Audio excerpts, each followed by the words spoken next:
We're live. Hello, hi guys. How are you doing?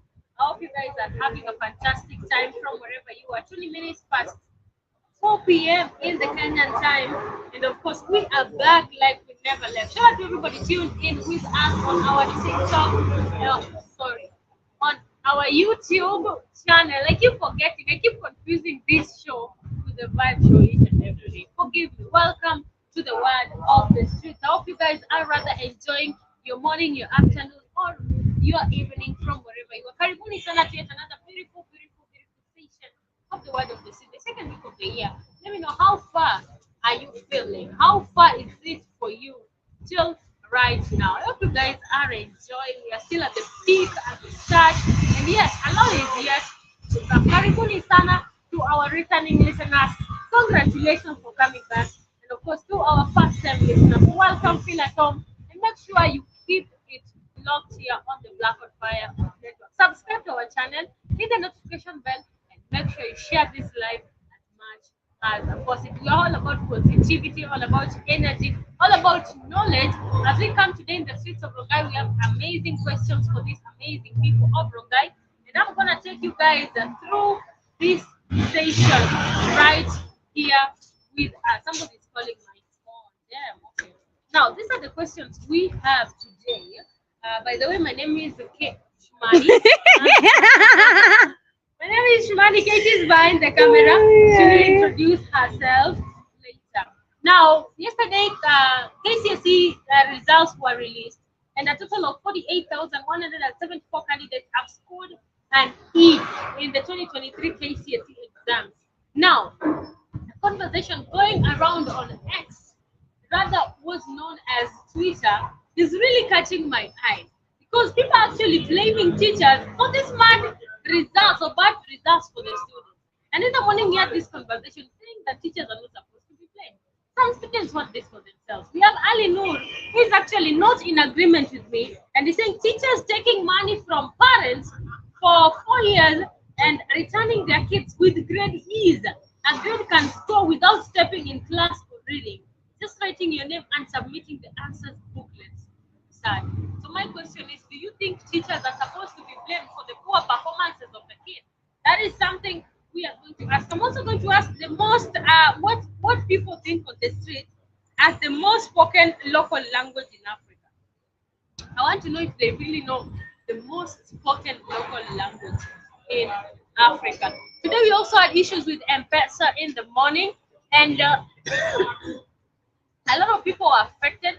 M-Pesa was not working rather, and we are lucky enough that it's now working. Apparently, we wouldn't have been having this show today now, but it is back, and we are super excited. Now, I want to know how people were actually affected, and business people, and wale wenye walichukuliwa kama wezi, wengine wa mat. Unajua, imagine you're in a matatu and then M-Pesa is not working, and you guys have not known if M-Pesa.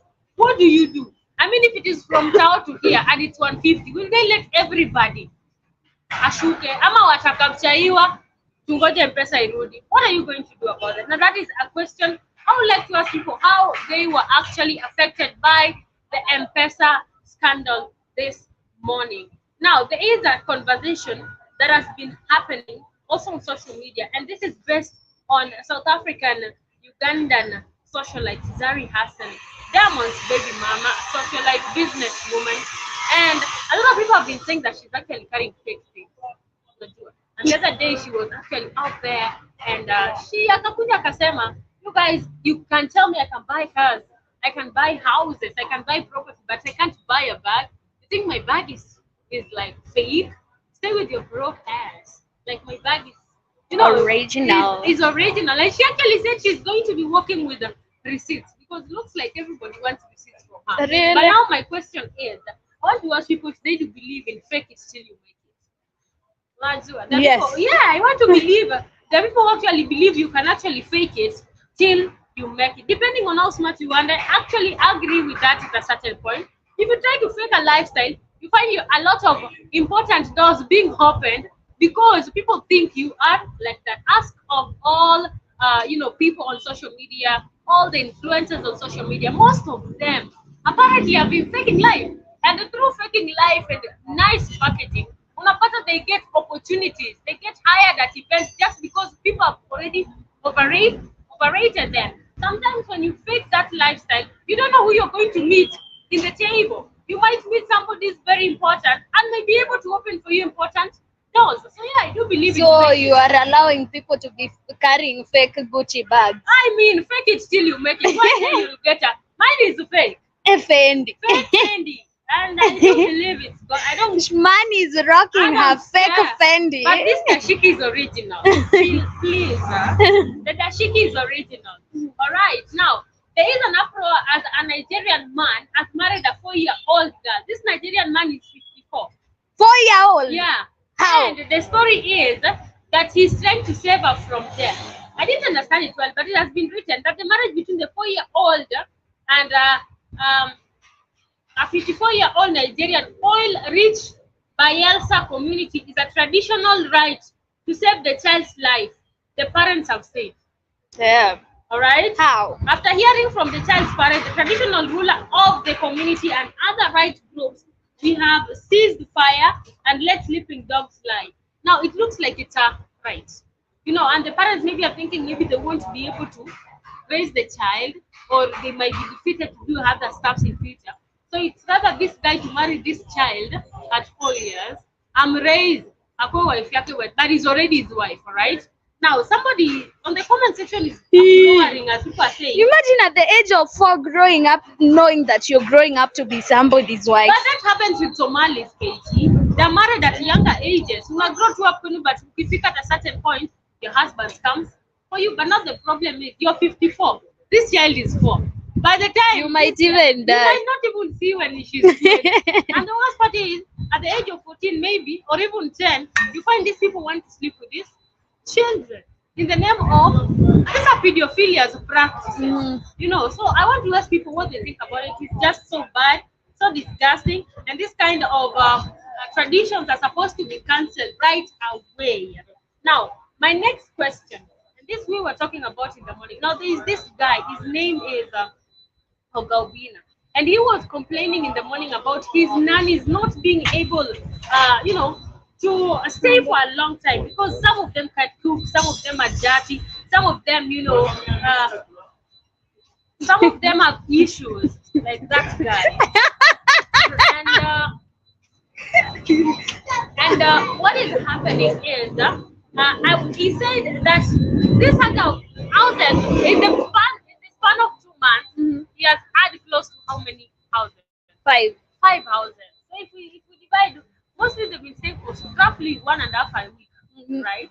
So this one has There is this one who is only 4 days. 4 days old, and she has cooked chapati. This is the latest one. Now we had this conversation, and I want to ask people. My question is, if you have a nanny that can do everything, is cooking a reason for you to actually chase away The nanny. the nanny? If this nanny personally, I feel like if she can do everything apart from cooking, and this guy says he's a great chef, why don't you cook? Or bring a chef once in a week? Is cooking really a liable reason for you to actually chase away a nanny or to choose a maid? Of course, it is important factor, but if you can't get, sometimes, it's crazy when you leave your kids with insane people, with people you don't know. Sometimes you might leave them with the devil. Sometimes you might leave them with, oh Christ, it's super, super sad. But let's wait and see what people have to say on the streets of Rongai. Now, I think I still have 2 more. I still have a lot of questions. All right. Now I want to ask people what can they tell students who actually scored 48 the 48,000 students who scored an E. We have been talking that school is not your marks doesn't determine your future. Now I want to hear people's view. Wanaweza ambia hao watu nini? Ndio nisikie hao watu wanasemaje. We have people like Larry Mado who has come out to say failed in my KCSE. But he got a B minus. I know that is not failing. But he has been able to travel to 27 countries. Katie, I have a cousin who actually even didn't sit for form, so he's a millionaire. Yes, now it doesn't even matter what you did or your marks. So that is one thing I want to ask. Now, based on relationship question, There's this girl that is saying every time I enter a relationship, my parents wanafanya juu na chini hadi nitaachana. I feel like they're so much they are too much on me, and I'm tired of them. So what do I do now? Yeah, it's crazy. I mean, why are your parents involved in your relationship? First and foremost, Don't involve them don't in your ukishajua relationship. wako They hivyo, won't even know if you are you are in a in a relationship if you don't tell them. exactly. Don't come to introduce every Tom, Dick, and Harry to your parents each and every day. I mean, stay for a long time with this person. No, me, Katie, I'd even get married in the court. If I've realized my parents are like that onto me, and each and every day wanakata nyetangu ya kuolewa, okay, I go off with. Kwani hata ni must wajue I know. you're dating, you're in a relationship. I know, and it's not not a even must. official. Yeah, it's not a must. Now the last question is: this guy is saying, this woman is saying, my husband has been dodgering catering for basic bills at home for the last 3 years. We are both working, but I rarely see his money. Help. Akiombwa pesa hana. Ask for money, help with the bills, house bills, not available. If he's talked to, he behaves like he's listening, oh, I'll change. The next time, same old, same old. What can this woman do? Where? Morife. Just They go and already live have on kids. your They own. already have kids. This is crazy because the Crazy. kids will suffer. I know. Maybe you have work that can sustain all of you together plus the kids. You need somebody to help you. He's working. Where is his money at? I mean, if he wasn't working, it would be a different story. Maybe he's betting behind your back. Maybe he has Find other out. ladies. Find out where the out. money is going because there is always a reason where he's taking the na money. ukiona kama yuko mpeleke FIDA wakate direct. I Eh. don't care. Anyway, family, those are the questions we have. Interact with us. Let us know your thoughts about it and keep it as much interactive as possible. Karibuni. Hello, good people. How are you doing? Karibuni sana to another episode of the Word of the Street, where we shall be interacting with the people of Rongai. And you've heard the questions we have for today. So, in case you're joining us for the first time, my name is Katie, and of course, this is the Black Hot Fire Network, where we get to. This is a show where we get to the streets of Rongai, interact with the people, and get people's views according to different questions. So, in case you have a question that you'd love to add or talk on what we have today, you can feel free to send it down there and also talk to us. Tell us how is your day going so far, so good, and also talk to us about the questions you've had. Tell us what do you think about them, or also what are your answers to the question. My name is Katie. Once again, get to enjoy the show with us, and let's get to the streets of Rongai. Nasikia naanguka. Mbona Hii ni maji. twende tuombe huko. Wewe utaongelesha roho. Mbona? Hivyo tu. Acha tuende tuombe maji.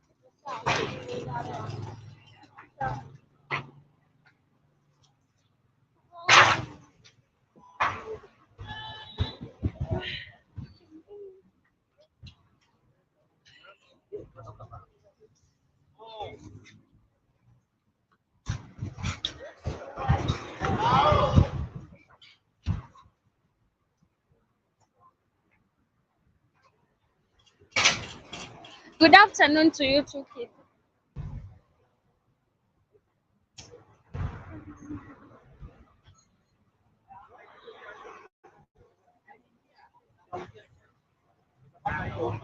Nguo yangu ni kurarukiwa ama fashion ni kurarukiwa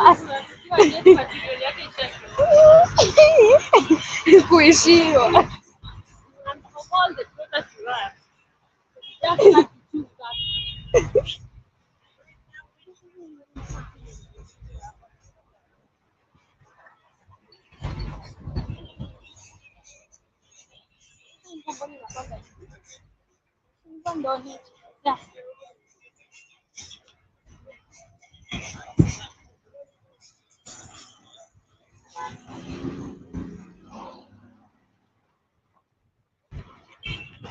Hello.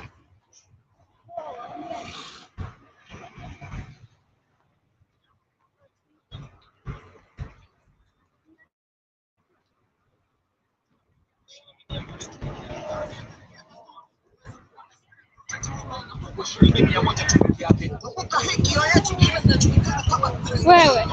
We. Wewe alisema tutatuona.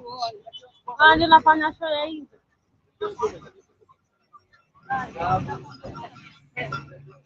House. This is how you know you're in Kajiado County. Unadu?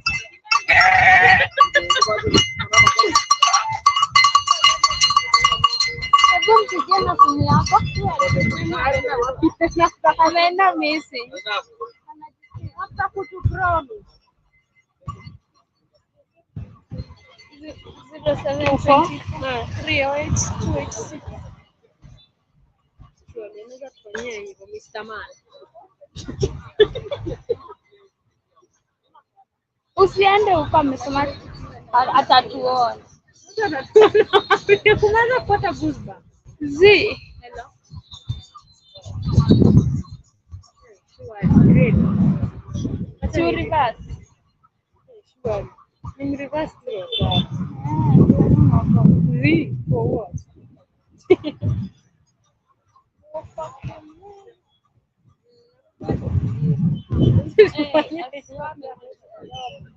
Tumeshazunguka ile zote.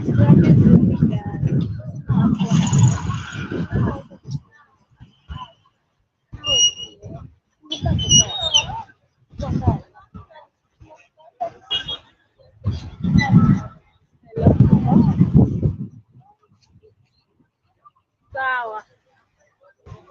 Tumetuona navuka barabara. All right, guys. So this is mechanic place. Yeah, That's that a is bank. KCB. Naitangwa Kenya. Kenya Bureau of Standards. We. Kenya Commercial Bank. Yes.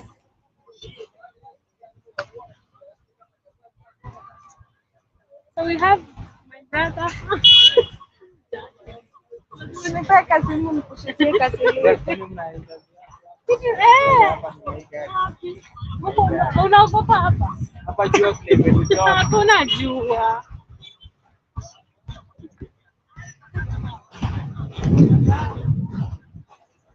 Hi, how are you? Hi, What's your name? my name is Ronnie. Ronnie, how are you? I'm Shmani. I'm from Black Hole Fire Network, and we have an outdoor show happening right now.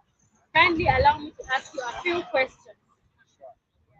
So, first question that we have today is that there has been a release of KCSE, and we have 48,174 candidates who have scored an E. And E. An E, yes. Now, this is the highest number since KCSE was ever done in the students of the KDB. Now, there's conversation going on social media where we have what Anasema, teachers are taking money from parents for 4 years and returning their kids with grade E's. A grade you can score. You can score even without stepping in class. Just writing your name and submitting the answers booklet.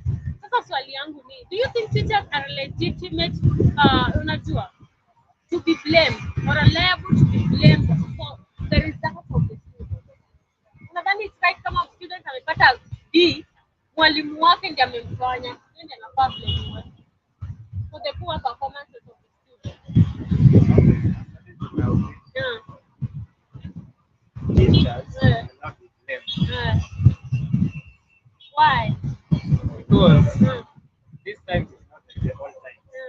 Nowadays, ukiangalia Yeah, you can use both. ukiangalia nowadays katika kitambo sisi wakati yetu tulikuwa tunapata na wazazi. Wakati yenu. Okay, yeah, this is a new era. This is a new era, yeah. We were in the before era. Okay. So squeezy. Wazazi hawafuatiliwa watoto kama sisi. Yeah. See, our times it was go to school, finish with a good grade, Yeah. you go to the university, Yeah. graduate, get a job. Yeah. Nowadays we have social media. Yeah. Even kids now are unemployed. Social media, exactly. So, fine, nowadays, education is not that important. Yeah. Exactly. The skills. It's the skills. I think it's both because at a certain point daktari haizi enda kusoma, haizi kutoka kusoma lawyer unless tuko na ule mwenye alishinda kesi. Only one in a life, in a lifetime. But I do believe the educational system is not that important as it was. Plus, also you can't blame a teacher.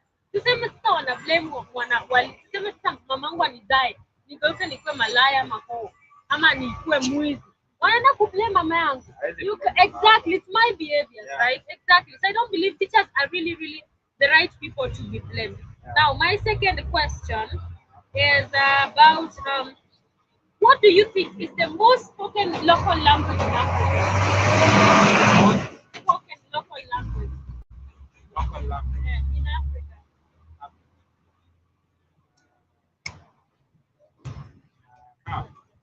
Most local language. Yeah, just try and guess. African. South African, whatever. No. The South African language African. is African. You think it's Africana? Because if you take most of the people from the south, Yeah. But do people speak that language in Kenya? no. Yeah. So you want to say it's English.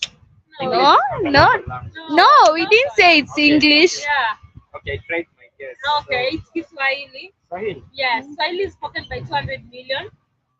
Ah, you mean in terms of population? Kwani it's I the thought most it's like popular? country.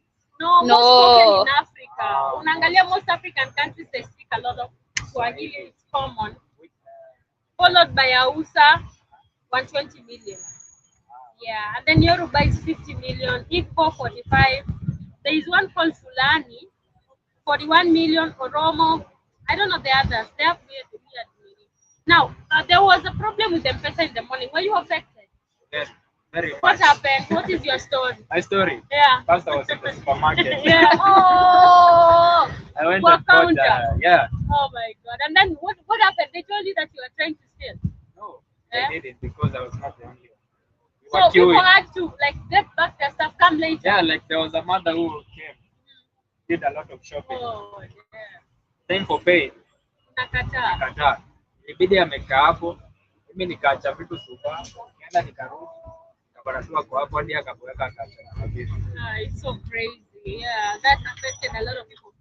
What do you think is supposed to be done? And what was the problem? Do you think people are hacked? The system was hacked?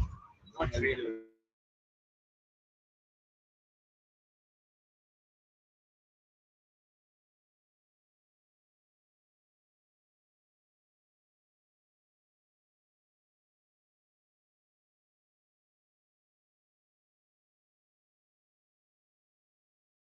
Because that Before. size transaction haziko mingi. Exactly. Unless kwa watu wa club. Yeah, I do believe so. Yeah. Anyway, kuna si unajua Zari Hassan. Yeah. So Zari Hassan, watu wamekuwa wakisema she's been carrying fake stuff, fake bags, fake Gucci, fake Fendi. Like the one you have. That is fake. Ah, Bado ukitembea nao hapa kuna mtu kuna mwenye atajua. atajua, unajua, but my dashiki is original. So, I want to ask if you believe aliposhikia makakata akasema first and foremost, I can't be buying houses and cars. She's rich. Na nishindwe kubai bag ya 35,000 or 50,000. Unajua akasema atakuwa anatembea na receipt akionyesha watu. Because you guys are on a next, you keep wearing fake stuff. But now, my question is, do you believe in fake it till you make it? Me personally, I can take it till I make it. How do you believe it's true? But for Zari's show, I don't believe. Because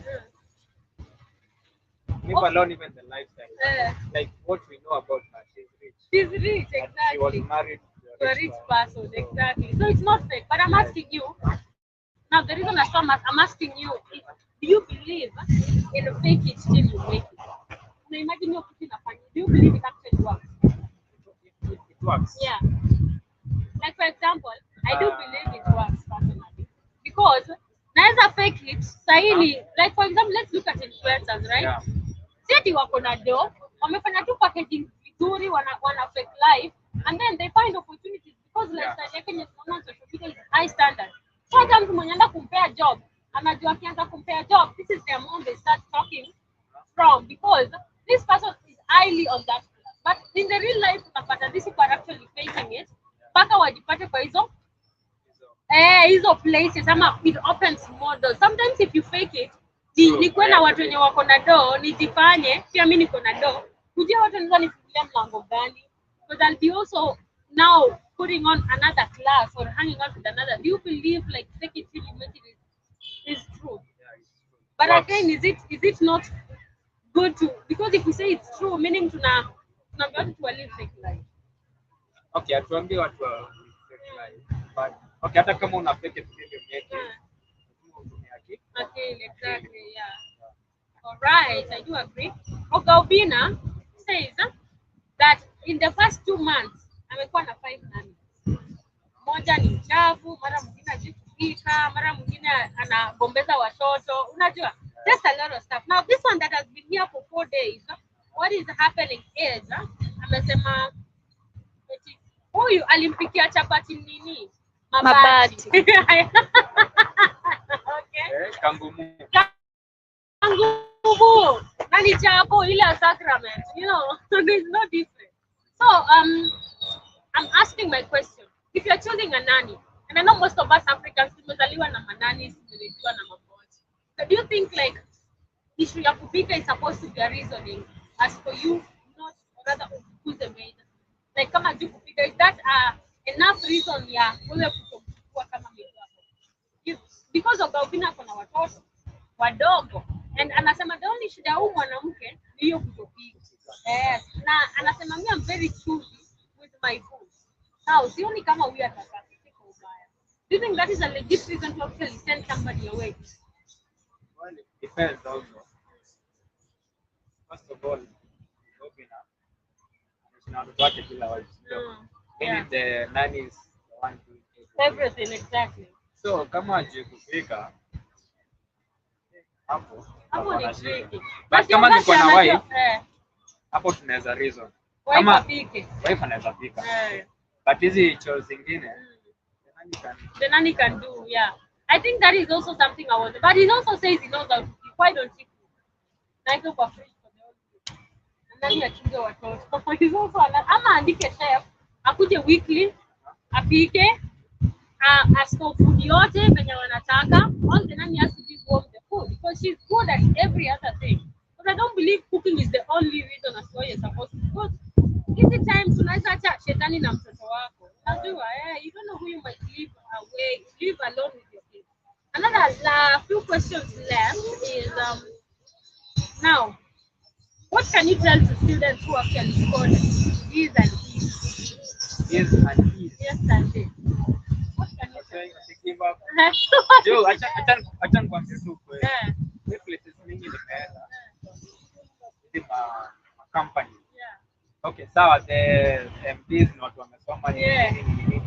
But unakuta the middle people. Sawa, nimeandikwa kwa kampuni but nimeenda kwa client. Client next time ananiambia mimi sasa kuna company. Exactly. Ndio iko wapi? Ndio iko wako. Exactly. Hizi white collar jobs. What really talk? People are actually doing it. Yeah, because then watu wako na kitu. Exactly. A lot of people. They're targeted here and there. A lot of people. But sisi watu wa I know. So one thing is that I would like to tell them, and I think that is what you're saying, is your KCSE results doesn't determine your life. Yeah, exactly. So this woman is saying, every time I enter a relationship, my parents wanafanya juu na chini hadi tunaachana. I feel like they're too much on me, and I am tired of them kabisa. What should I do? This is a woman, she's crying for help. Ametulilia sana. Wazazi wanamwaribia. Wanajaribu juu chini hadi waachane na huyo mtu wake. What can she do? Achana na wazazi. But you can't actually get married without your father's mother. But saa zingine ukiona kwani wao ndo watanichagulia mzee. No. So sometimes pia mimi huwa na wewe. Angalianga mzazi hizi nichagulia. Because I'm the one who is choosing, Yeah. not them. Yeah. So ikifika hawataki huyu Yeah. tunawakat off for some For time. some time. Yeah, Mpaka wakubali. inabidi wamekubali. I do agree. The last question is, this woman is saying, my husband has been dodging catering for basic bills at home for the last 3 years. Now, they've been married for 7 years, but the last 3 years, Bonaka and Obaki dodge bills. Now, both of them are working, all right? Anasema, first and foremost, ikifika time ya kulipa bills, time ya wanataka pesa sijui nini, the money is never available. Sana shanga pesa inaenda wapi? Akimwongelesha anajifanya kwa remorseful, ata change. But again, it's the same thing. What is this woman have? They already have kids. Afanye nini? First of all, the woman is the one who is doing it. Anasema for the past 3 years, I think yeye ndiye amekuwa kitama kujikuwa nake ako na pesa, anafanya kazi lakini hajui pesa yake. Na hajui pesa yake inaenda wapi. Kuna kuanga na tango aje watu upande ways. Yeye kama ako sawa analipa bills, watu wako sawa, Aende tu. acha na mzee. Now, tuseme for example, if she needs, maybe she's done with it. Tuseme, of course she's working, but kama kuna mtu wa tax, there's a lot of bills. You know, you need somebody to help you. So, what is she supposed to do if she's this type of woman? Because ukiniambia aende. Sisi shida yetu ni kuambia watu waenda, but they don't have to do The course, yeah. Yeah. What can apply this woman? Kwanza ametry to Amesema anamuongelesha anajifanya nasikia. And then anasema, let me read for you the whole story just a little bit. Yes, I think I've been married for 8 years now. Na nimebarikiwa na mtoto ako 7 years old, one child.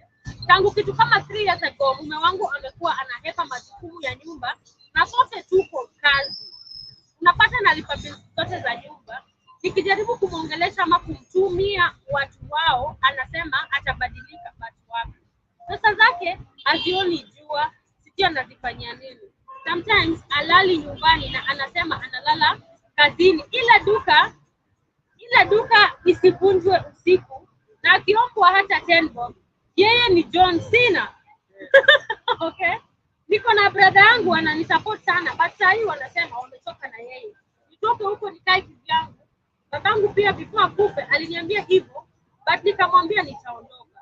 Yeye hunitishia maisha. I'm so confused. That is what it is. So this guy is pia anamthreaten. Akimwacha anamtishia maisha. na red flags. Analala nje. Anasema anachuka duka. Hadi isibiwe. Analala anakula na madeni. Labda kuna bibi mwingine na mkuja hizo miaka zote. Ama ana Yeah, I know. It's just so crazy. Kama pia pesa yake lazima inaenda. Where else can you? Exactly. Investments nini? Yeah. Ajui. So Atoke kwanza, okay, before atoke lazima afanye ajue what's the cost. Kama ameshafanyiwa hizo 3 years, nadhani hajaija. Anyway, those are the questions we have today. Thank you so much for talking to us. As you are still going in the street, subscribe to our YouTube, listen to us on the radio. Kila siku kuna cash prizes for winning, and we have a shows together in the morning. You can tune in Black on Fire Network. Sawa? Thank you. You're welcome. Thank you also. Haya.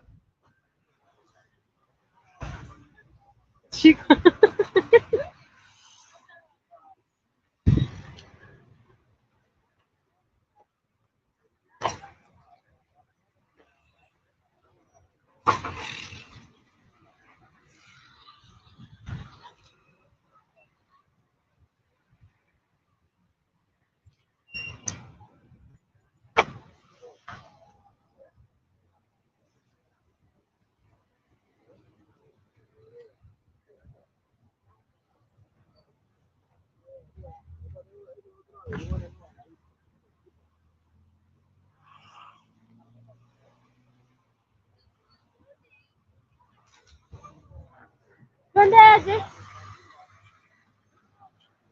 Hata watu tu yako pia yako na kuna roho nzuri. Guys, hata janiona, hebu tuende. Hajakata. Hajakata. Hai.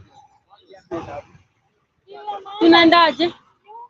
Tunaendaje wewe? Twende hivi, masaa ni mengi. Roni thanks. Sasa tuende hivi bado. Poa.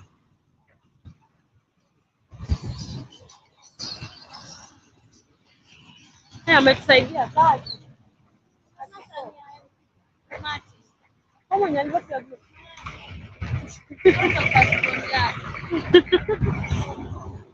Mpia maspayari.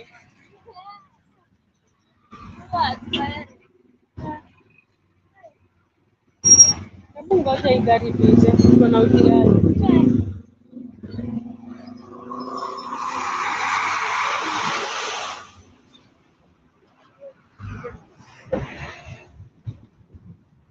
Shika hivi. Mimi siwezi shika hivi. Hatujaomba maji. Hai, siashaenda. Ndio ule huko. Kwa gari. Anaenda kwa hii building. Wameleta ile shule yao hapo. Ile ya maji. Wako na shule. Wapi kwa hapa tena nyuma? Sasa wameihamisha tena. Ilikuwa huko nini?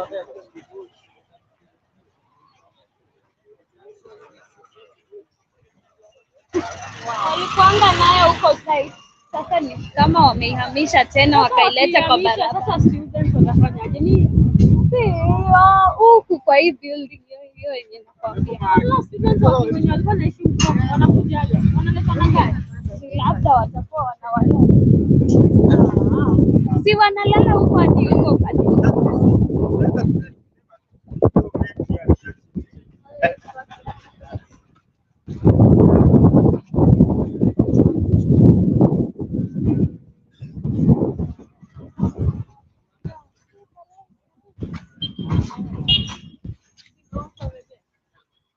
Hivyo venye iko hivyo rangi na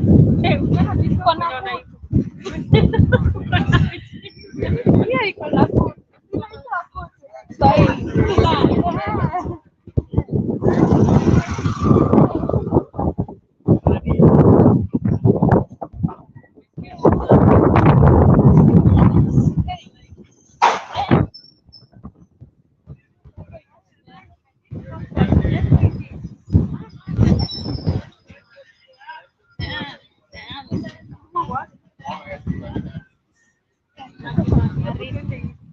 Wapi? Huku kwenye kuna baridi bado. Ndio tutoke huko chini. Kuja tumalizie tumaini.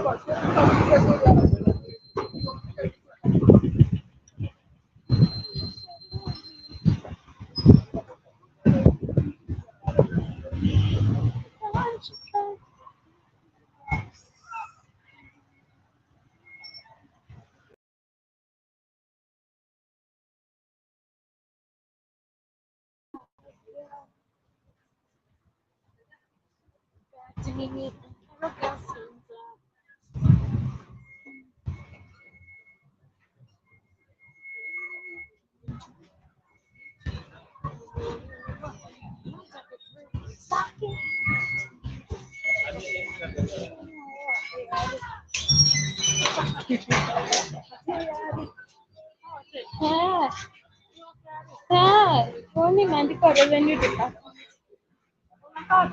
Mbona unateseka? Si hawalipwi vizuri, si ni wale wanaokota 30 bob. Hii Namba. nyumba mbona inakaanga vizuri hivi?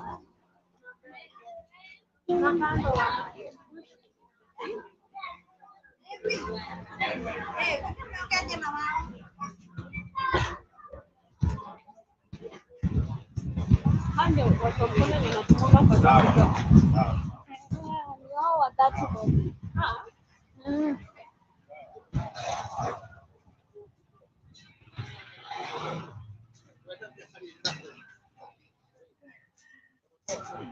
Niko sherehe, nina vibe. Nani nani analyze?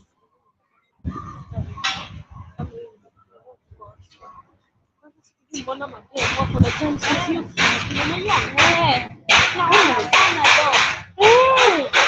Wewe unafikika. Unaona nini hapa?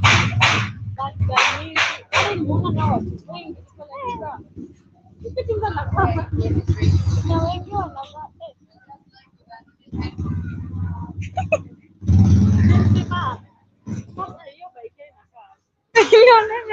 Inuliwa hivyo vyote. Huwa nakaa naenda kushika mawingu.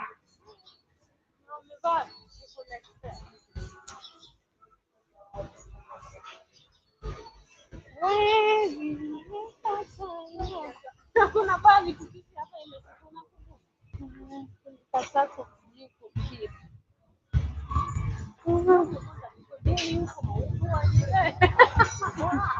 Hata mswahili niongelee.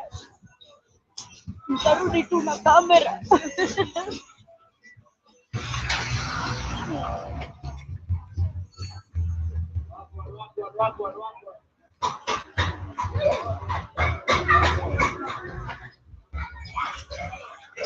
Hai, wewe ni mbaya, sura mbaya.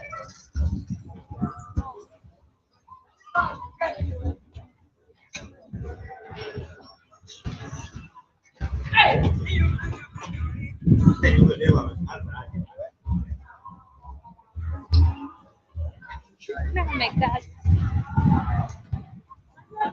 siku kadhaa inamaanisha maybe kitu different. Ona gani ni hiyo yako man, it's not that. Watu watakao wawili watatu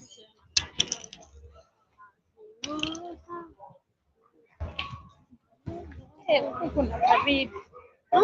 Huku kuna baridi.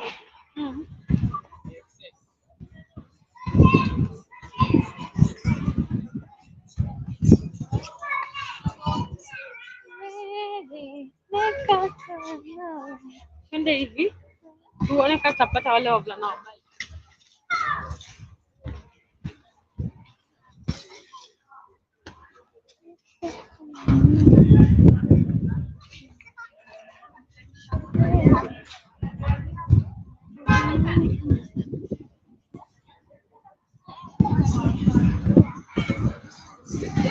Hiyo njia inatokea huko?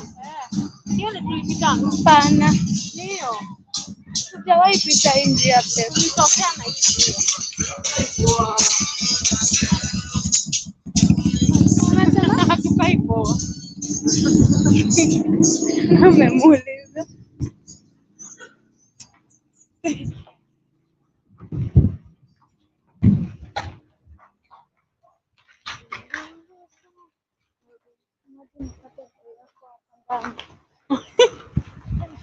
Tunatana tu hapo. Aje sasa. Ni aje? Twende. Nani wa? Sisi. Oh, nani?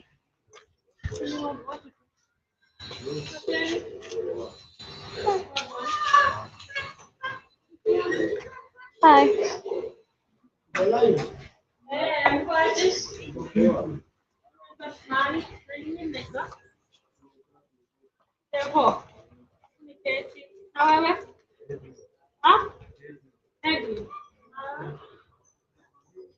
Makaveli. Huku Makaveli ni wengi. Makaveli kuna boy fulani kwetu tumemwona huko.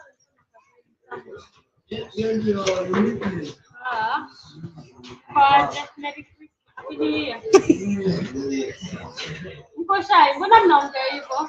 Mnaongea hivyo.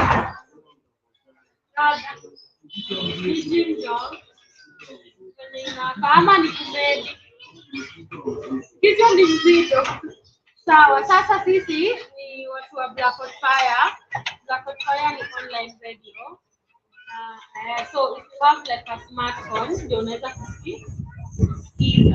So sisi watu wapenda digital. Most people don't listen to most people listen to online radio.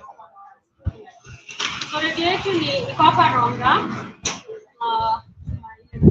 So Tuesday na Thursday tunakuwa na show ya English.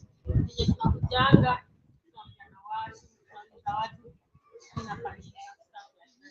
So apparently saizi tuko kwa hiyo show na tumejipata hii tarehe. So venye nimepatana na nyinyi hapa, sikubali tu niulize maswali mengi sana. Si ngumu. Niwaulize yenye mtajibu tu iko sawa. Yenye mtajibu pia ni sawa. Iko sawa? Sawa. Venye inakaa? Sawa.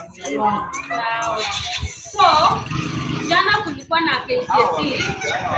Tulisomewa jana. Na kuna watu 14,174 walipata E. So, hawa wamepata E, kuna conversation inaenda social media yote na sisi walimu ndio wanakuwa wapimiwa. So, swali yangu ni do you think walimu kama wanafunzi ni amefail? Inafaa ni blame walimu wao? Hapana.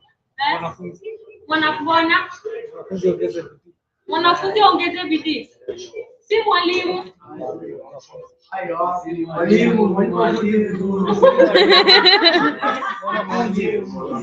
Ni mwalimu ama mwanafunzi? Mbona unasema mwalimu?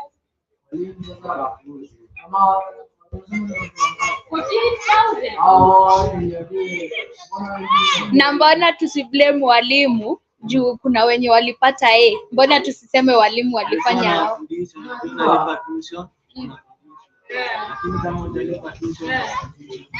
Na sasa wewe mwenye ulipata hii si ungelipa pia wewe? Ni fault ya mwalimu pia kupata hii? Si fault ya mwalimu. Pia unafunguka pale hivyo kwa class pia hata kama hatujaenda tuition. Kuna wenye tu walikuwa wanakuwa wa mwisho.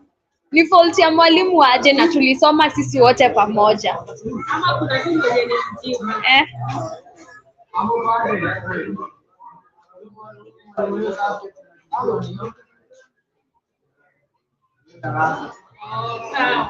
Sasa nataka mgezi hivi kinda tricky kidogo. What do you think is the most spoken language in Africa? Local. Ni language gani nadhani inaongelewa sana Afrika nzima? Lugha gani? Kama kwa Tanzania wanajua.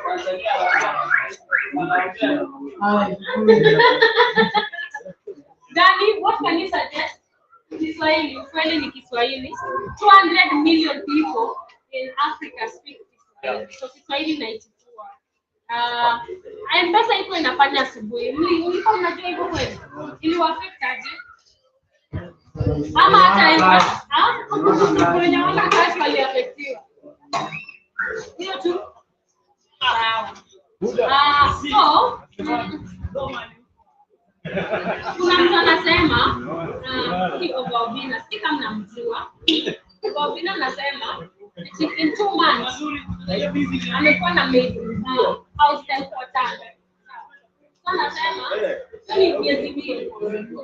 Watano. Unajua anasema moja sijui chafu, mwingine anapiga watoto, mwingine anafanya hivi na hivi. I make sense. So amesema huwa mwisho amekaa siku 4. Lakini huyu alimpikia chapati mabati.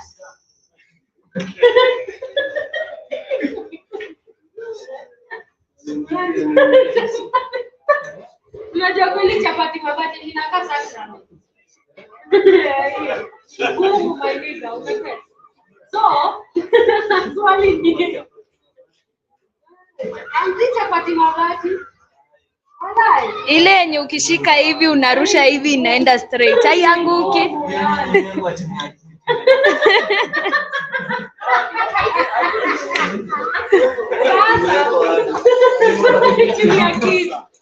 Sasa nauliza, unadhani ukichagua kocha let me just use the right name out for a nani. Unadhani mtu mwenye reason ya kutopika inafai kuwa reason yenye unafukuza mtu asikuwe mwalimu wako. Kama jipika siku. Unadhani hiyo ni a good reason? Unajipikia na kuna watoto 5 wadogo. Unajipikia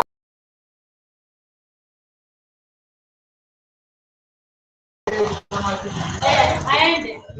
Na sasa akienda ukiutaleta nani? Kisha kuwa na 5 miezi mbili. Sasa tuseme umekaa wiki moja. Lisa ndio kupika. Na watoto. Hata leo watoto. Simtawape ajabu. Kama chile. Sawa basi. Sasa kama anasema uje mame confess. Anasema every time naingia kwa relationship wazazi wangu wanafanya juu chini hadi tunaachana na mtu wangu. I feel like wako too much on me na nimechoka kabisa nifanye aje. Akijaribu kuwa na mtu wake wazazi wamekataa. Wanafanya juu chini aache mtu wake. Asaidie tumsaidie aje. Nataka usaidie. Akijui anakutumia message. Anasema tumsaidie anauliza anasema akiwa na mtu wake every time wazazi wanafanya juu chini aachane na mtu wake. Unapewa wazazi. Aondoke wazazi. Nataka usikalaniwa akisaidia. Sasa kama unaweza na mzazi wako akikupa blessing.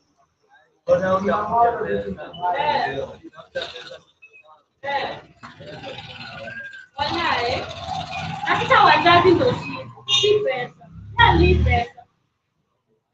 Anasema wazazi wako akaibu bila wazazi. Sasa aje, jia wazazi. Aje sasa.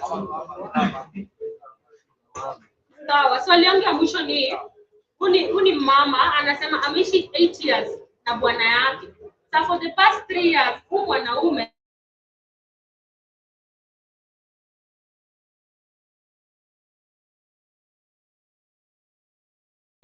amekuwa kidogo kulipa kumsaidia kwa bills, lakini wamesema wamechoka na wote wako na kazi, si tena kazi.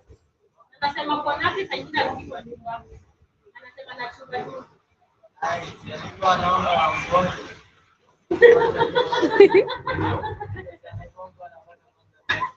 Sasa kigonga bwana yake pesa itatoka wapi?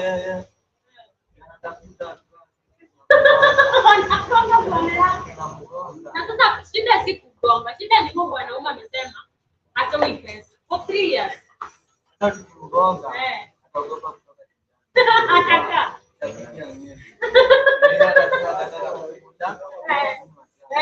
Lazima kepe. Kutoka na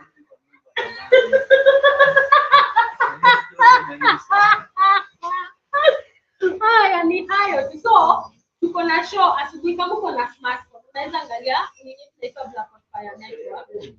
And then kila asubuhi ukitune in kuna credit, si credit, cash prize. Na window.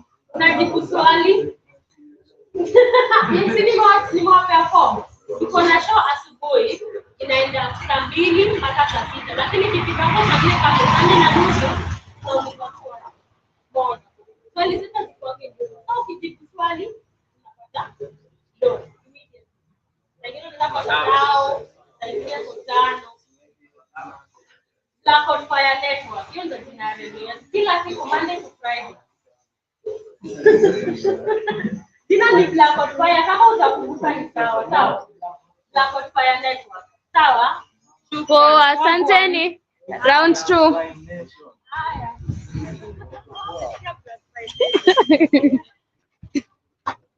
Hao wamesema ugonge bwana.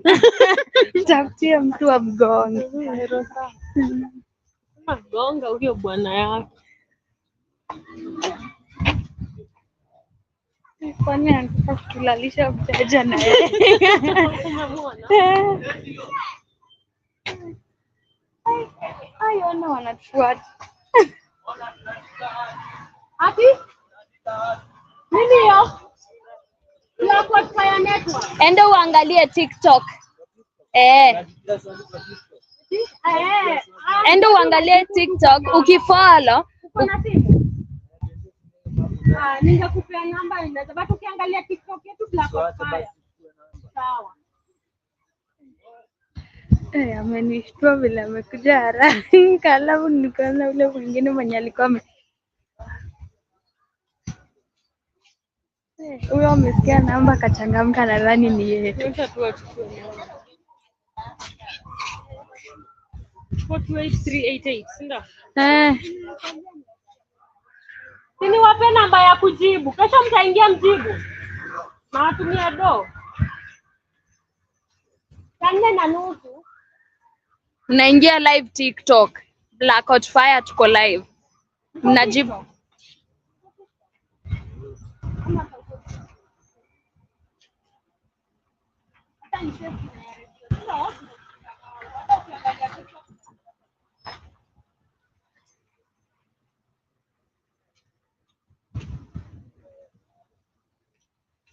Niko sherehe minaza.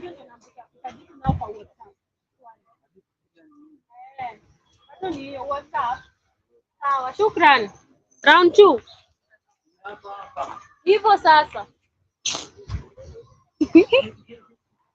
Yeah. Nimeshikilia hivi ingeenda tu ya kwanza alafu wabebe hii live ikaishie Ole Pussy Road. Unajua Ole Pussy Road? Ole Pussy Road iko hapa. Juu ni hapa tu hivi alafu. Ole Pussy. Tena si ole sasi tena. Kuna Ole Kasasi. Ole Kasasi zilikule tu wenye tulienda. Kuna ingine hapa hivi. Unajua hapa inanuka masusu hivi siwe. Gani hii? Hii hata ni sewage na maji imemix. Usikii inanuka masusu. Ole Pussy Road. Makaveli si ndio huyu ama alikuwa anaitwa aje Munga?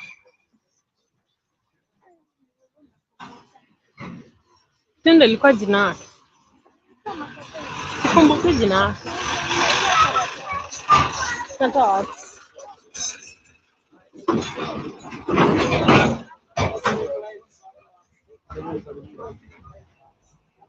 Kuja kugotea wase. Ni aje?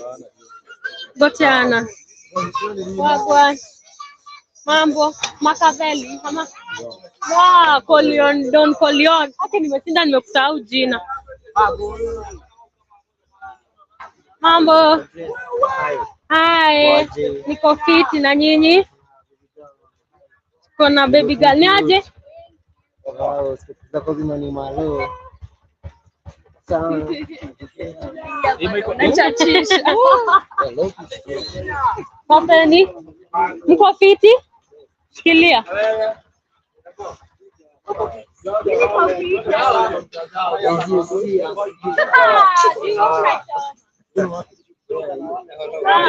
Hebu songa.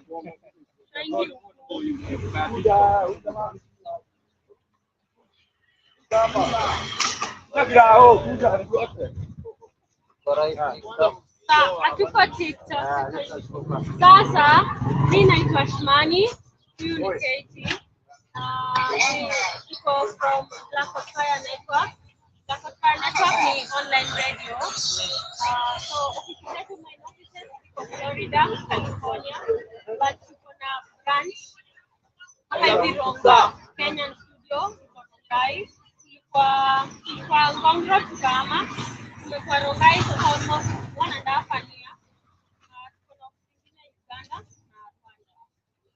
So apparently on Tuesday na Thursday tunakuwa na show yenye tunakuja nje, tunakuja kuongelesha watu, tuulize 1, 2, 3 questions. So we apparently are doing a show right now. So this show inaitwa Word of the Street. So Word of the Street tunasikia opinion ya watu nje wanasema aje. Sasa penye sasa niko na nyinyi hapa, kindly just allow me to ask you ni maswali ngumu. Kuangalia mkutano na gari.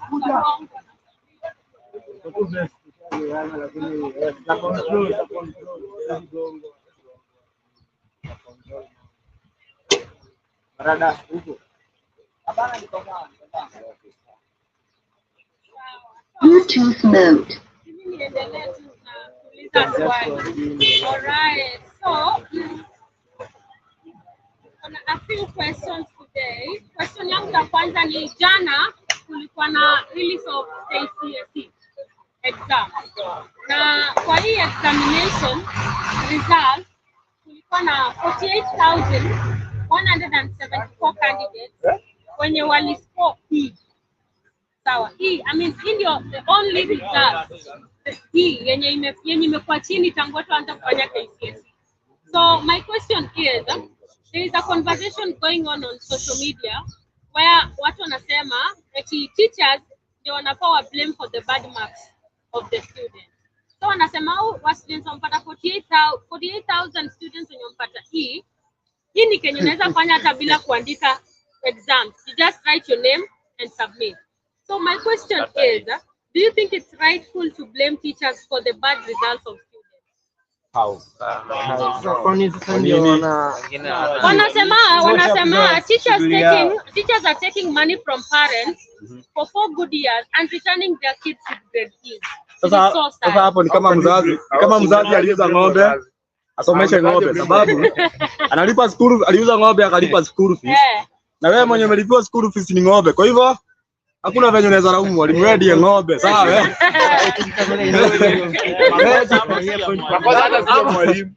Makosa si ya mwalimu. Mwalimu amefanya part yake. Mbona ni ya mzazi? Mwalimu amefanya part yake. Mzazi hana makosa. Huyo Don Koliona amesema ni mzazi. Hapana, mzazi hana makosa. Mzazi kufuatilia results za mtoto kuanzia mwanzo akiingia form 1 form 4 hivi. Mtoto wako utaexpect aje? Hapana. Lakini kama mtoto ni mjinga. Sio hiyo sasa. Mama, naona mimi aliuza ng'ombe alikuze, sawa? Akajitolea pasi yake akauza ng'ombe. Mimi niso kumaanisha yeye alitaka nisome, sawa? Lakini mimi si kusoma juu nilikuwa Rongwe. Makosa ni ya nani? Nikuulize. Si ya mwalimu, si ya mokoro. Makosa ni ya nikuulize. Oye, hebu angalia hapa. Oye, hebu angalia hapa. I know. Umeanguka mtihani. Mimi nilianguka mtihani wala. Watoto walikuwa unaenda nyumbani, mzazi anakupiga anafanyia nini? Atijuu kusoma. Kila mtu ako biashara yake. Ndio hiyo sasa. Anashughulika na mtoto wake. Unaexpect aje mwalimu akuja kuambia mtoto? Unajua hadi mtoto anaenda shule na yote na hakuna. Unaexpect kuambia mtoto wengine pia wanalegea. Kama mtoto haezi wewe niambia mkoro wako amelipa fees yote tamu mzima usome, akitaka usisome. Yeye ni pesa yake aliwaste. Kwa hivyo yeye ni pesa aliwaste na wewe. Kwa hivyo wewe ni bure. Kwa hivyo wewe ni nongwe. Ona aliwaste na wewe. Kama mimi siwezi kudanganya. Mimi si kusoma na kudanganyia nini? Kafanya nini shule? Mimi nilikuwa nalipua fees naenda naambia mwalimu sasa wewe juu umeshajengwa yako, sawa? Wewe cheza chini. Mimi niko daro masaa mawili, sawa? Hiyo ni prep. Sasa hiyo wao wenye tunakublame. Sasa ndio hiyo nasema. Lazima blame mkoro wangu ama ni blame mwalimu wangu. Aje. Mwalimu wangu hakukosea. Amenifuza pati, alinipiga sana ndio nisome. Kwa hivyo hakuwa na makosa. Ndio. Kwa hivyo makosa ni mimi ndio nongwe. Sawa. Kama ashiki. Na pia unajua pia nakubaliana cause kuna ile mimi nakumbuka nikienda shule nikitoka nyumbani babangu ana checkbook. Unajua anaangalia ulifanya homework. Saizi hakuna. Sasa sijakataa. Hapana. Aliangalia sijakataa, aliangalia homework yako, si ndio? Akapata umeanguka zote. Alikwambia sasa wewe utarudi shule juu umeanguka. Lakini unajua wewe kwanza mtu wako atasora pati yake. Kwa nini ya kwanza? Mimi nitalipa pati yangu. Usiongee mingi. Mtu wako atasora pati yako. Na uchunge. Sasa hiyo uko tayari kwa mzazi. Mtu wako akijeni shule utakuwa unakuja unaangalia kenye amefanya homework yake. Au prepare hata umuonyeshe. Sasa ataonyeshwa na ng'ombe kaa wewe. Haya. Ni sawa. Haya, swali ya pili nimekubaliana. Everybody is right by the way. Makosa ni yako. So long as you have a justification. So this one is kind of challenging. What do you think is the most spoken local language? Mother tongue. In Africa. Kikuyu. Watu wa Tanzania. Kwani wa Tanzania wanaongea Kiswahili? Kama in Africa. Afrika ni Kiswahili. Kiswahili. Tunatambua Kiswahili Afrika. Afrika ni hiyo si mother language. Mungu ni Amerika wewe. Hiyo ni mother language. Local. Kwani mother language ni gani? Kikuyu. Kiswahili local. Sasa mother language ni ya kila mtu ni Kikuyu. Kikuyu wewe. Nataka kusoma Kikuyu. Ni Kiswahili, jibu ni Kiswahili. Wacha wewe, Mburudi anasoma Kiswahili. Anatoka Burudi akuja ajue Kiswahili hapa. But kuna Kiswahili wanajua kidogo. So Kiswahili is spoken by 200 million people. Followed by Hausa, which is 120 million. So asubuhi kulikuwa na shida ya M-Pesa. How did it affect you guys? Sasa nifanye kazi. Na kama wangu wote wameenda na kijana makosa mtu anatuma do hana cash, anatumia toshana hivi huwezi beba simu yake. Mbona nyumbani? Tunamwacha anaenda. Aende bure na kama mjui. Sasa anaenda tu kwa pesa iko. Mwenye wewe unaelewa. Huyo wa mwisho. Unaenda home. Hakuna haja ya kusumbua. Wewe si ulikuwa unaelewa mpesa iko na shida Ndio. Utamfanyia nini na mpesa hivi? Sasa aende tu. Ruhusu aende unambeba nini? Huwezi mwambia huwezi. Na shida ilikuwa nini? Sema walikuwa wanasema ni check up. Maintenance. What is maintenance? Okay, so what is supposed to be done? Let's ambia nini watu wa Safaricom to do better? Tutaambia big up. Kuna mali sijalipa na nilikuwa.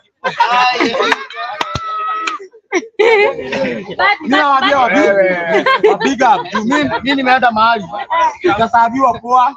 Nikasabiwa bili, nikaletewa bili yangu, nikasoma diriso, lakini tuambie pesa ilipi. Akaniambia sasa big up tena. Cheki watuze bado chini, watazame hiyo message. Ndio, hadi nilikuwa nasema hivyo. But at least wa maintain usiku. Mimi watu wa shamba. Watu wa bar, hapana. Watu wa club. Hapana. Safari kwa forever. Na ungeenda Kanairo, huyo customer Kanairo kwa vipi? 300 na unaona sasa.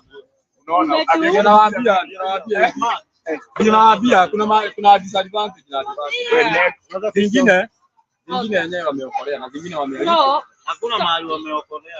Mimi wameokolea resource kulipa mimi na nilikuwa daiwa mahali. Lakini sasa bado wamenirudisha mbosho. Kuna watu wako nilipa. Sasa unaona ni nilienda hasara. Lakini ilijilipa. Ile yenye hukulipa ndio ilijilipa. Yangu ilipotea 700. Ilipotea 700 yenye wamekosa kulipa ni 300. Maanisha nimeenda Rose. Hiyo network. Sawa. So kuna huu socialite anajiita Zari Hassan. Zari Hassan ni baby mama wa Diamond. And ni baby mama. Hapo na watoto wake wawili. Ex mama. Sawa, ex mama. Sawa. So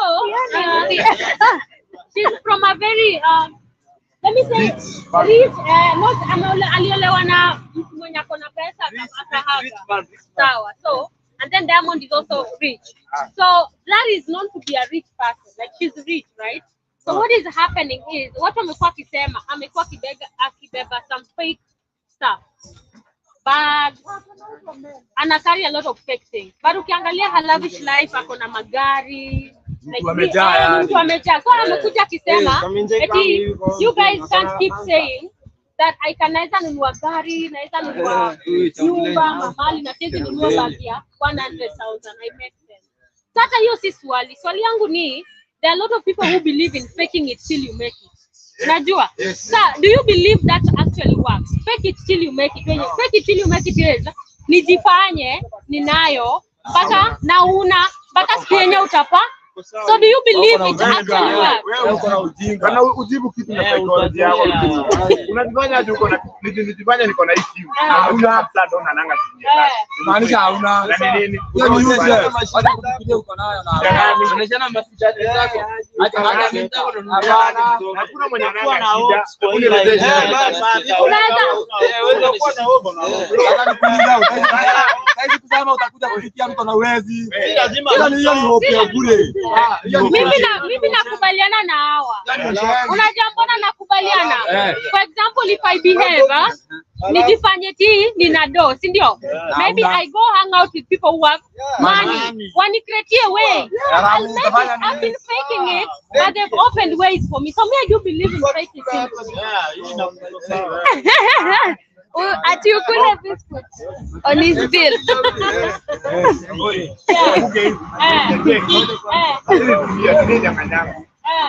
But unaweza fake it dunia ikubali. Kubali aje utakuwa mrefu. Jaja mtu ana fake na kuomoka. Walai. Kwani nyinyi mnaona masocial, kwani mnaona influencers wenye wana fake it na wamemeki? Hawa na fake. Unaenda kurecord video Si ndio? Lakini sasa ana record anapata views, si ndio? Sema hiyo tumejaa kwa moyo. Amemeka moyo. Sana ukienda exactly. So me I do believe so. Okay, congratulations for you. Haya, sawa. Another question. Sawa. So this one is very challenging. There is a marriage between a 4-year-old and a 54-year-old man. Na 54 na 4-year-old. So mtoto ako 4, child, literally child. So wanasema imefanyika Nigeria. So wanasema eti huyu mwanaume amesave the child. They've not told us how. Most probably wanasema huyu hawatawezi take care of the child. Unaget? So wana decide wamuoe mape. So this guy to take care of the child still ako at a rightful age, but ashamuoa, amepeleka mahali. So what can you say about it? Ashapeleka mahali. Mtoto wa 4 years old. Mtoto wako 4 years old. Unajuaje? Hamjaona pedophiles? Mnajifanya enzi ni watu. Hamjaona hizi vitu kwa internet? Hamjaisikia wanaume wenye wana rape mtoto? Inakubalika ni sawa. Hakuna, nyinyi mnajifanya hivyo. Iko hivyo. Kama demo huyu anakuwa na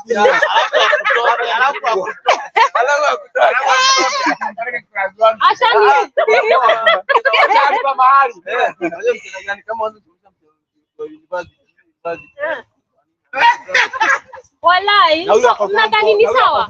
Sasa watu kama Somalis who are married like very early. Unajua hata wa Maasai Facebook mdogo. Basi nadhani hiyo custom ni right kweli. Na anagoja. Sasa wewe kama utapenda huyo mtu. Basi ni utabidi umpende juu ndio. Sasa hiyo ni forced marriage. ukipata amekufa na akikufa wewe ni bibi yake na alikuwa na vyombo. Vyombo ni za nani? Na bado hajakufa. Ni hata naweza napenda niende hiyo Tanzania. Wanaume huyo sikiza akipita hivi ya. Na mtu anaanza hapa Tanzania. hiyo All right. Ni sawa. So naambia nini students that scored D is what can you advise them? Wadi niendelea na maisha. Wai niendelea na maisha. Kuna mwenye amepita hapo hivyo amesema ni sisi. How do you advise? Unaona kumwambia kweli kwa hii niendelea na maisha. Wadi washapata kazi ya kufanya. So ana continue anadonjo anafanya kila kitu. Asiendelee kusoma. Wadi hapa kwa kai huko ya maisha sawa. Hapa uvumilia mtu anapata vitu. What is the real advice? Wasiende shule, watafute kazi. Huyo amesema vizuri. Amesema asitumie akili ya shule kutafuta do. Wakuja huku tuonyeshe formu ya do. Akili ya shule ni akili ya shule. Ndio hiyo waende kazi. Wasiende shule. Watafute maboka. Sasa tuseme huwezi sema akili ya shule. Kuna madaktari. Lazima waende. Wachana hao madaktari. Nasema wa hii, unaona watu wa hii na Wadina hii. Kwa hii ndio amesema amepata A-. Huyo ndio daktari. Sasa na huyo ndio kwa hii niendelee na maisha. mimi nilikuwa karibu sawa. Mimi nilikuwa karibu na F. Unaona nimefika hapa. Ni sawa haya. I believe mimi naweza waambia your results doesn't determine your future. Of course hata kuna wenye walipata A na wako jobless huko mtaani hawajielewi. Unajua so it doesn't determine. Wewe tafuta polytechnic, kazi, wala kunaweza skills. Enda course. Enda course. Wasijali. Kusoma ni scam sawa. Tukawa device hao wako huko nje. Wenye wanaona hawaelewi kitu kidato sawa. Unaona wewe kidato ni ndogo. Mpaka na mreja. Nakupea kapen pale. Kujudisha kalima. Shughuli boka upiga boka bro. Boka shule. Sawa. Kama ni bure. Sawa. So kuna udema na confess. Anasema every time I enter a relationship, my parents wanafanya juu chini hadi tunaachana na mtu wangu. I feel like they're too much on me and I am tired of them kabisa. Nisaidieni. Si labda hiyo chali hata nikwambie. Leo ndio amesema hivyo. Labda hiyo chali yake, wacha nikwambie. Anasema maparo wake wanafanya juu chini achane na mtu wake. Na wao wanapendana, unajua? Wasisikize hawa wazazi kila mtu. Hatujui ameandikia tu. Kama washapendana ni hivyo. Waache kuenda na wazazi wa kwani unapenda wazazi? Haupendi wazazi? Enda waambie mapenzi inakuja mlima. Kwa hivyo kama wanatenganishwa wapendani, kama leo wanatenganishwa wapendani. Na kama wanapendana waachane na wazazi. Hawezi achana. Sasa wazazi wanasema waachane. Sawa. Haya, so advice ni gani? Hawaachane na mtu wake Kuna advice isikize wazazi. Wazazi kana lipendana hawezi kuwekea. Kwani wazazi wanaharibu. Okay. Sawa, question ya mwisho. Yeye anasema I have been married for 8 years na nimebarikiwa na mtoi. Tangu kitu kama 3 years ago mume wangu amekuwa anaepa majukumu ya nyumba na sote tuko na kazi. Unapata nalipa bills zote, nikijaribu kumuongelesha ama kumtumia watu wao anasema atabadilika watu wapi. Pesa zake hazioni jua, sijui anazifanyia nini. Sometimes halali nyumbani na anasema analala kazini ili asivunje usiku. Alright. Na kiombo hata 10 bob yeye ni John Cena. Anampiga. Niko na brother yangu ananisupport sana but sasa hii wanasema wamechoka na yeye. Nitoke huko nikae kivyangu. Baba yangu pia before akufa aliambia hivyo. But huyu mwanaume unitishia maisha. I'm so confused. Kama baba yake alisema na alikufa, tu aachane na yeye.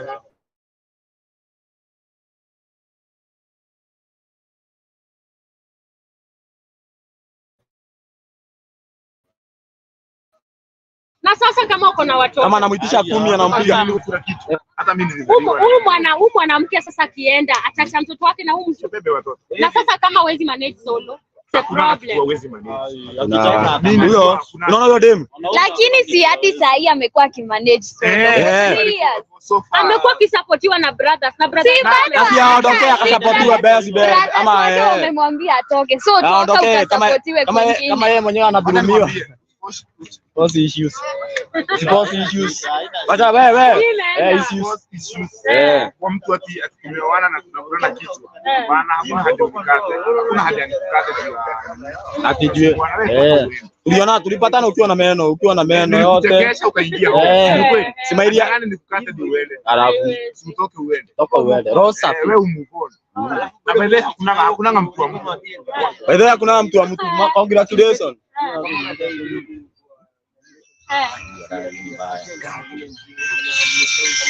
Atakuwa mwenye ako juu. Mwambie hakuna mtu wa mtu. Hata yeye atafuta wake. Unajua jana anachezwa. Hiyo ni ukweli. Unaona as long as amemwambia amelala kwa kazi. Na venye anaweza lala kwa kazi kwa na kwako. Hakuna mtu wa mtu. Wallahi. Na mtu mwambie atafuta wake. Amechoka. Sio hiyo sasa, sio hiyo. Hata yakwe kwa Justina. Hiyo ndo swali. Ya mwisho na ya kwanza. Hizo ndo swali zenye tuko nazo leo. Zimeisha. Mpaka sasa. Zimeisha. Na tunaweza kukosa kitu, tunaweza kubrandia hadi. Sio hiyo nilikuwa natafuta. Tuna makofia. Ma helmet. Hatuna helmet. Tutaambia mdosi. Mwambie mdosi. Hebu jaribu kusema hiyo kitu na kizungu hapo hapa na kusikia. Za watu wa nduzi. Sawa. Tukiwaambia reflector. Black Hot Fire is our name. Ni radio Black Hot Fire. Moto. Black Hot Fire Network. So hiyo ndo radio yetu, unatupata Google Play Store ama kama uko na nini unatupata kwa website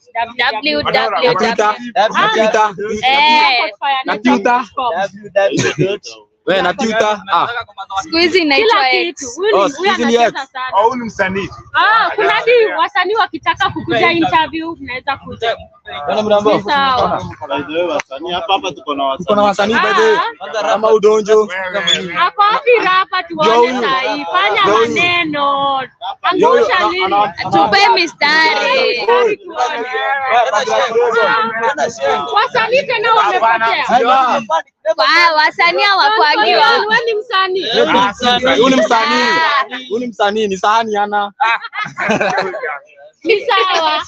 So mnaweza ukitaka interview or if you want to communicate unaenda tu pale kwa Instagram, unaandika message ama unaweza call our office line. Unazipata on. Utatupata tu, tuko tu hapo Blackwood Fire Network, sawa? Lakini mkipia reflector. Haya, tutaambia mdosi. Tutakuja na feedback. Mazuri ikitokea na huko wewe. Mazuri ikitoka na huko mnatupeleka na Muriza. Oi, Muriza. Hiyo kazi. Msikule peke yenu. Alafu acha niwatolee form. Kila asubuhi tuko na show. Mimi na yeye from 8 to 12. Ikifika 10:30 tunauliza swali. Ukijibu swali unapata do. Unajibu tu hiyo swali, ukijua hiyo namba, ukijua hiyo swali. Unajibu tu ni swali hadi unaweza Google, si ngumu. Sasa hiyo swali tunauliza pale hivyo TikTok. Sasa tunakuanga live TikTok. So utajibu tu swali na pia on the radio app. Na unapata tu. Mtu kama mimi ana kizibo. Mtu kama mimi ana kizibo. Sijui venye utafanya. TikTok nitaonea wapi? Mimi sijui. Tunacheza kila kitu. Aluta mpaka kila. Guys, kuna aluta.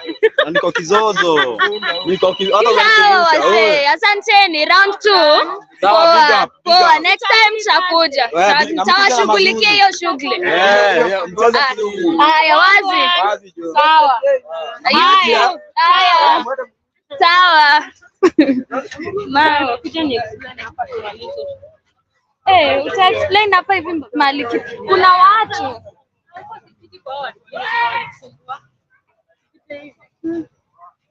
All right, family. You all had the conversation that we had with those amazing men, and it was amazing to have the entire conversation. I'm going just to explain a little bit of what they said and their answers on the questions that we had today. Of course, on the students who actually scored an E, they said the same thing we were saying, that your future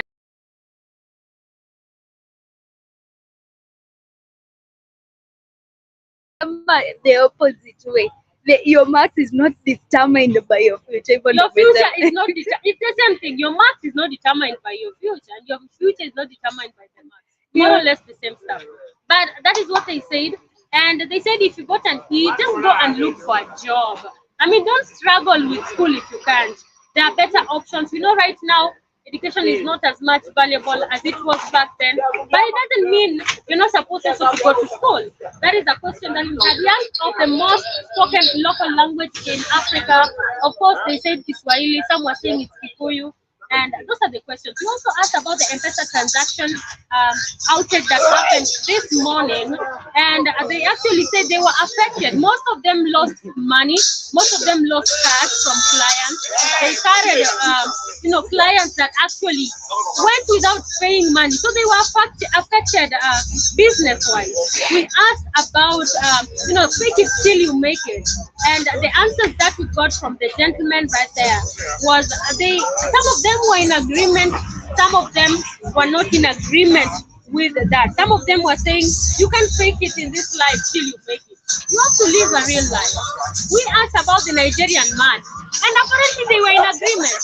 They said if the guy is not a pedophilia, he can raise the child till at the right age and then just take as a wife. But we know how Africans are, and it's not easy as we get to talk about it. I asked about the advice to Form 4 students. They said the same thing I told you earlier on. We asked about the woman who says that the parents are always after her each and every time she tries today. And the answer that the gentleman actually gave out first and foremost was, the answer that they gave out first and foremost was that you can actually leave your parents. You don't have to be with your parents. Don't choose your parents. They say if you can be friends, if your parents can break up your relationship, then that was not your parents. The last question we asked was about the husband that has been dodging bills, and these men were like, if he has been dodging and he has been mistreating you, it is the right time to walk away. If your father personally told you to walk out, then this is the right time to actually get out of that type of situation. Our family, we are coming to the end of the session. Shout out to everybody who has been with us on our social media. Shout out to Keith. And apparently, this man have said they would really like, reflectors written, branded our name. I feel like it's a good thing. You can think about it because border men have really, big names on the ground. So if they wear reflectors with our brand, it's a good strategy or a good marketing strategy for us. Now think about that. As we get to wind up here, shout out to everybody. Thank you so much for tuning in. Do remember we are going to be live tomorrow morning at 8 a.m. Catch us every Monday to Friday from 8 a.m. on the Black on Fire Network. Much love, family, and take care of yourself. Cheers. Yes, family, we are finally coming to the end of our show for today, and I hope you've had an amazing time with us in the streets of Rongai. And just like Shimani said, this man or these border guys requested us to give them or to offer them with a Black Hot Fire Network reflector jacket. So I hope Steve is there with us, he's listening to us. And these men, they are really serious on that. And you've seen how many they are. Like, the support is really good. So I'd also say the same if we get them. Instead of capes. Yeah, also capes, but capes not necessarily. Yeah, I'm saying reflectors instead of capes. Yeah. Reflector jackets instead of capes. That would be good. Yeah. And also that would be a very good marketing strategy. But anyway, family, much love and thank you for being with us on today's episode. I hope you have enjoyed. Hope to see you on that day on the same street of the guy. Go ahead, Rini, enjoy the rest of the day.